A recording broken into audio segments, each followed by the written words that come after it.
Welcome to the holiday edition of the Midday News here on FM 92.7. Coming up this afternoon, President John Dramani Mahama urges national unity and reaffirms his government's commitment to the resetting agenda in his Christmas message.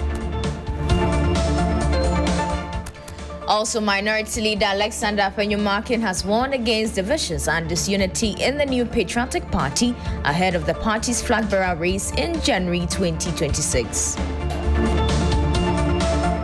And much later, the Minister for Gender, Children and Social Protection, Agnes Naa Momo Lartey, calls on victims of abuse, especially young men, to speak up for justice. Bring you details of these and other stories. Please stay with us.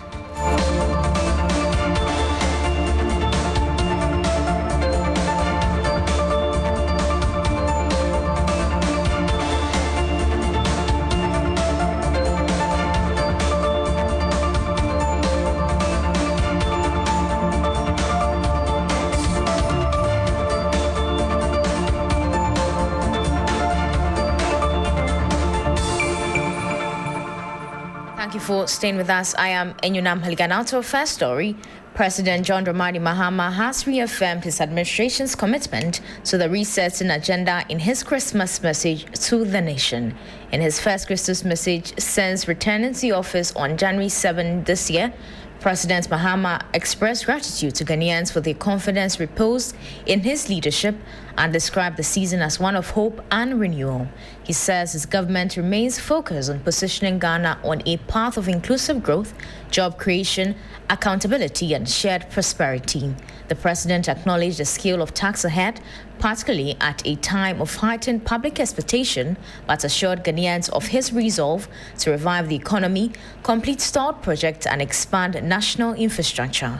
He called on citizens to work together with renewed determination, drawing inspiration from the hope that Christmas brings.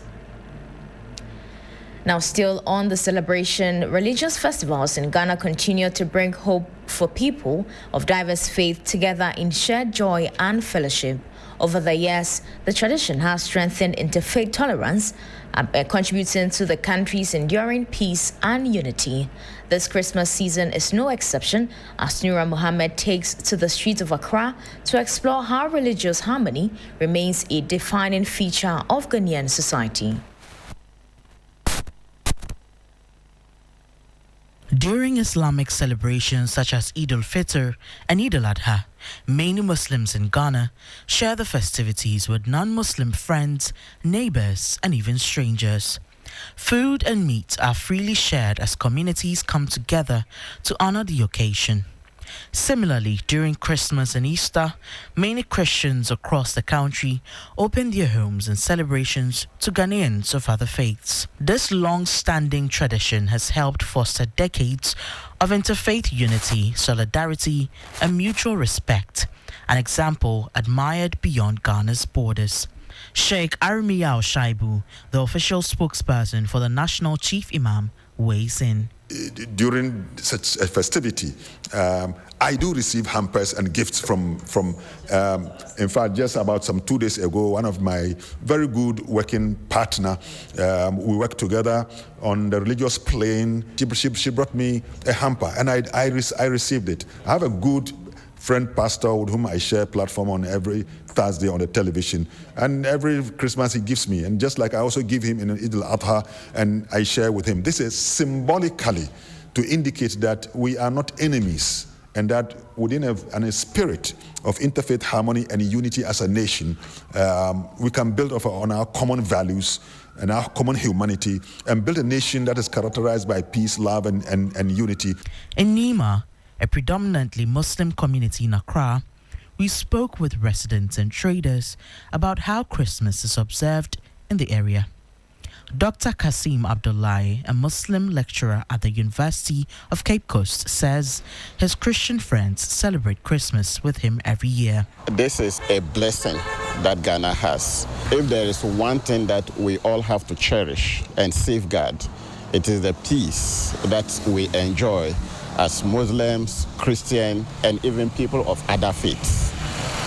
We believe this is the best. Even when you look at the continent, there is no place like Ghana everybody think what Ghana is doing is the best.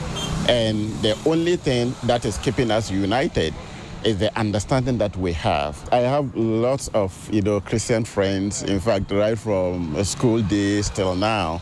And during this time, they share what they have with us. We also share with them. We enjoy the food that they cook.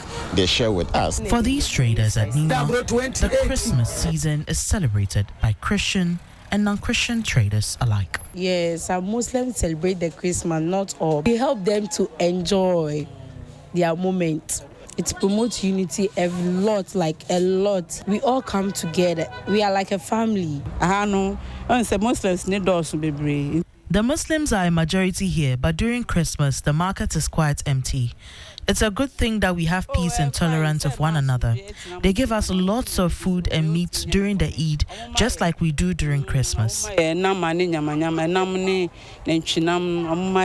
Many Ghanaians, regardless of religion, celebrate religious festivities, be it Eid or Christmas. And this sort of unity is to the envy of many across the globe. That was a report by my colleague Nura Mohammed. Meanwhile, as the festive spirit takes hold of the Bono East region, the DVLA is moving to ensure the season of joy does not turn into one of mourning. The regional director has cautioned drivers to resist the urge to overcharge passengers or speed to make extra trips, reminding that their lives and the lives of their passengers are far more valuable than the temporary windfall of the holiday season. Due to the fact that the airline... come to really tight seasons like this, drivers, because of the demand for transport, definitely they try to put aside the speed limits and the cautions that they are supposed to adhere to bring safety on our system. Look, this season, it's just a period. Why would you want to work from January to November? In the month of December, you risk your life. Probably it's a season where people cash in. But then we should not look at it. We look at safety, your life. You could be the breadwinner of your family. If you risk it and you die, what happens to the family? It's a season of love. So why do you take advantage of love to hurt a brother or a sister? Continue. If your vehicle is in shape, you will get the numbers. You go and come back, and you go and come back, and then you make your profit. But you don't look because people are stranded somewhere. If the prices are 5 Ghana cedis, oh, Charlie, there's no transport, so I'll take 10 cedis. They're not being fair to the people of Ghana. So we expect that they should come down, and then we continue education. We'll try as much as possible to educate them, and everything will be fine. Now, still on the Driver and Vehicle Licensing Authority, the authority has suspended the rollout of new licensing plates, which are originally scheduled to begin on January 2, 2026.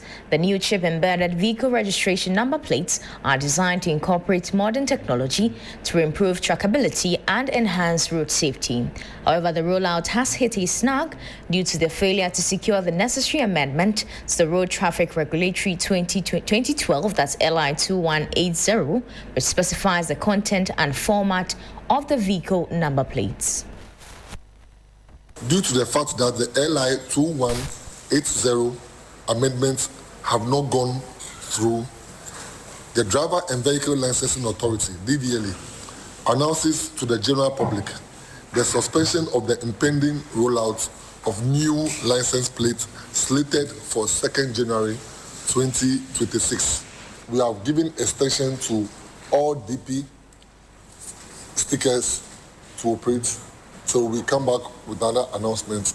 The same apply to DV, that is a defective vehicle plate, to also be used. Then, any company or individual who wishes to register can also do so in 2026.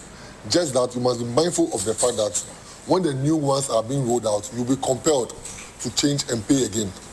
That is it.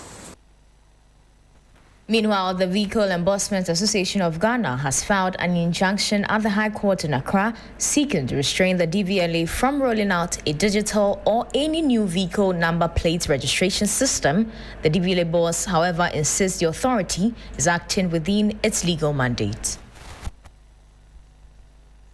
Julius Nikwekote, CEO of DVLA, I have not cancelled or signed any new contract with regards to the new number plates. These Vermont people came to me that they've been working with the authority and then they want to be part of it. And I said, oh, that's no problem. You guys went into tender with a gentleman who operates a company called Omel. So he's part of you. You went to the same tender with him. If he's won the contract and you want to do it, better go and meet him and then do what? Have a discussion with him. So you're surprised. The one who won the contract is saying that he is willing to welcome the people coming to do the RFID. And those who never won the contract have rather go to court. And we'll meet them in court. Now, away from vehicle licensing, this afternoon, the minority leader Alexander afenyo-markin has warned against division and disunity in the new Patriotic Party ahead of the party's flag-bearer race in January 2026. He's urging members to treat one another with utmost respect and decorum. In a Christmas message centered on the party's electoral defeat and lessons, he asks party members to prove critics wrong by proving that the NPP is bound for victory in 2028. Our parliamentary correspondent Christian Yale is connecting with us for more on this message. Christian, if you can hear me, one would have expected the message to be centered on the birth of Christ as we celebrate him today. What is calling for the message from the minority leader? All right, and what we know is that within the minority caucus itself, there are some MPs who are divided. Some are supporting Kennedy Japan, while others, including Brian Achiampong, who is a contender of the flag-bearer primary himself, also coming from the minority caucus. Now, during the last meeting of Parliament, we saw 63 MPs publicly declare support for Dr. Bawumia. So you would understand that the minority leader occupies such a crucial position in ensuring that even at his own backyard, there is that unity. He wants the party foot soldiers, the rank and file of the party, to ensure that they maintain the legacy of the Dankwa Jumbo Buzia tradition by ensuring that they prove to all and sundry that the NPP is ready for power. We can take a listen to what he has been saying. As we prepare for our upcoming flag-bearer primaries next year, let us treat one another and our cherished tradition as sacred. What our forebears put together through their sweat and blood, I dare say that let no party member put asunder. Let us not act in any way that will destroy the unity, credibility, and moral authority of our party. We are bound to have differences and disappointments. We are free to support those we believe can best lead us to victory in 2028. But let us not wash our dirty linen in public. Where our differences can be settled behind closed doors, let us settle them out of the public glare. Where they cannot, let us agree to disagree for the sake of the mission ahead. We must also resolve that aggressions and ambitions of extremists amongst us are stopped early, decisively, and collectively before they threaten us all. Internal decay, not external opposition, is what destroys us most quickly. Let us not give up. However long it takes, the hour of victory will come. And that hour definitely shall be December 7th, 2028. Working for victory can be hard, yet the new Patriotic Party has accomplished hard tasks before. We did it in 2000, in 2004, 2016, and 2020. Now, we still have our parliamentary correspondent on the phone lines with us. We understand he also commended his caucus, but what more does he say about the flag-bearer race? He's of the view that beyond January 31st, 2026, there is life, and as such, the party must not be seen to be breaking away or going into a total collapse. We can listen to Alexander afenyo-markin urge the party to once again ensure that they solidify their gains and learn crucial lessons from their defeat in 2024. God bless you. Merry Christmas to all of you. Campaign for flag-bearer aspirants must be done with decorum, humility, and respect. Respect for one another and for our party. Let our conduct inspire confidence. Let the message offer hope, and let our unity signal readiness for power. There should be life after 31st January 2026. Let's reflect on this even during this Xmas. Fellow patriot, this party has risen before and it shall rise again. The elephant may stumble, but it never stays down forever. It never forgets its strength. 1 year down already, our friends. 1 year is gone, 3 more to go. And I see and sense victory ahead. May God bless you. God bless the new patriotic party. God bless our dedicated foot soldiers. May God bless our beloved country, Ghana. I wish all of you a Merry Christmas. And that was the minority leader, Alexander Afenyo-Markin, with our parliamentary correspondent, Christian Yali, bringing us updates on what was happening from the Christmas message from the minority leader. Christian, thank you so much and Merry Christmas to you. And finally, before we go, the Minister for Gender, Children and Social Protection, Agnes Naa Momo Lartey, has urged victims of abuse, especially young men, to speak up to help authorities pursue justice. Her calls follows TV3's documentary, When Boys Cry, which highlights cases of sexual abuse involving men and boys and their lasting impact on survivors. The minister reiterated her ministry's commitment to creating a safe and supportive environment for all genders, stressing that abuse affects everyone and must be addressed without stigma. She spoke exclusively to 3FM. Sometimes it is difficult for boys and men to report because in this case they are in the minority, and so when they come we offer them the needed attention just for them to feel heard, for them to see that the effort is not just for the optics but for us to find real solutions and then minimize. Because one thing we should know is that if we refuse to attend to the boys, they will come and add on to the number of abuse cases or victims that are in the system. And so we don't want that situation. We don't want to jump from one end of the swing to the other. I don't know if you get it, so that it's not as if we are only handling girls and then when boys issues come we leave that of the no, but we are striking a balance as and when proactively we are dealing with the issues. And that is why you've seen us have the first men's conference, so that the protocols, the conventions that Ghana has signed on, they are not just on paper but we are implementing them. That was the Minister for Gender, Children and Social Protection, Agnes Naa Momo Lartey. That brings us to the end of this afternoon's bulletin. For more news, please check our website at 3news.com. I am Enyonam Haligah. Merry Christmas.